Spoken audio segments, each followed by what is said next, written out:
Hey everybody and welcome back. Hope your guys' Tuesday went pretty well. Alright, let's just jump right into the news. So I thought in my video yesterday, I thought Gone Home was already on PlayStation Plus. It was Grow Home, not Gone Home. So sorry about the confusion there. But anyways, here's the free games for June of 2016. And it is going to be NBA 2K16, Gone Home Console Edition PS4, and the NBA is obviously on the PS4. Echo Chrome and Siren Blood Curse is going to be on PS3. And God of War Chains of Olympus is on the Vita, as well as Little Deviants. Not Deviants, Deviants. This is actually not too bad of PlayStation Plus lineup this month. Holy cow. I mean, NBA 2K16 is fairly old, but it is in the finals of the NBA right now, because the Warriors and the Cavs are going to be playing in the finals. So not a bad selection here. This is probably the best freaking month for the PS4 since the PlayStation Plus has been a thing on the PS4. Not a bad lineup. I'm glad Sony stepped up to the plate here and actually got some decent games this month. Or next month, I should say, June, because it's still May. It's May 31st today. So it looks like Xbox One got a price drop. It's not permanent, but it's a $50 price drop until June 13th. The console will now sell for $299. This is ahead of, the rumors that are going to be at E3 about a new slim Xbox One. So I guess we'll have to see when E3 happens and what they announce for the Xbox One Slim. That's probably why they did the price drop.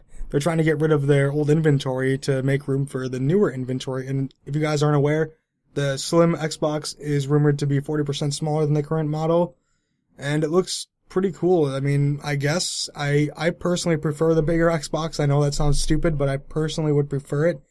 But hey, if you can make it smaller and have better cooling than what's there now, I'm all for it. Alright, so moving on to the last piece of news. So this is an interesting topic that I actually wanted to touch on. So, you guys all know No Man's Sky has been delayed, and apparently Sean Murray has now been receiving death threats from people all over the world. He says if we approach, the final deadlines, we realize there's some key moments that need extra polish to bring them up to their standards. They said, I have to make the tough choice to delay the game for a few weeks to allow us to deliver something special. Now, I'm all fine and dandy with the delay. Yeah, I was initially pissed off, but it's not that big of a deal to me anymore. I'm glad they found the mistakes now than rather releasing the game and then it's a buggy mess. But this goes beyond further than delaying a game, okay? Like, I know this game has a lot of hype behind it and people really want it out, but I mean, it gets to the point where, why? Where is the gaming industry world coming through? Like, what are us gamers? Like, people from the outside that don't game like you and me look at people like, wow, they're sending this developer death threats because he delayed a game. Now, this is what Sean Murray said on Twitter. He said, I received loads of death threats this week. But don't worry, Hello Games now looks like the house from Home Alone. #Pillow Fort. Yeah, look what I was saying. Like, for gamers, people that don't game like you and I, it doesn't make any sense. Like, why would you send death threats to a developer? He delayed a game because he saw there were issues. He didn't delay the game because he didn't want to release it.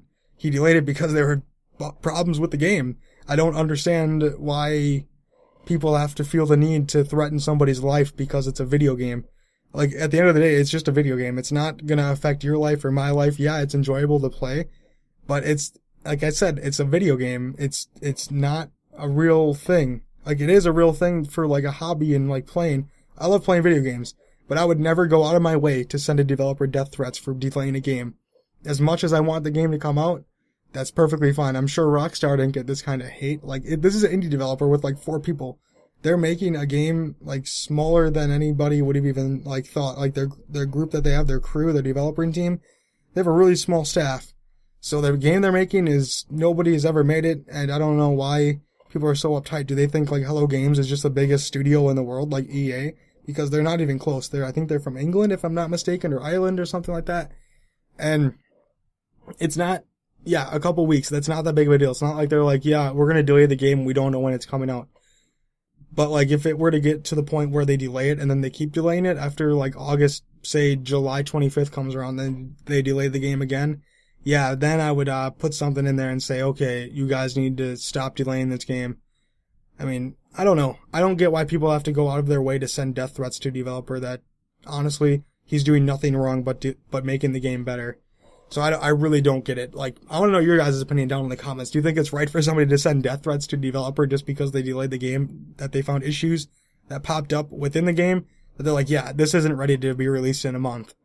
But I don't know. I want to hear what you guys have to say. But that's all I want to talk about in this video. Make sure to like, comment, rate, and subscribe, and follow me on Twitch, Twitter, and Facebook. I will talk to you guys again tomorrow. Have a good one.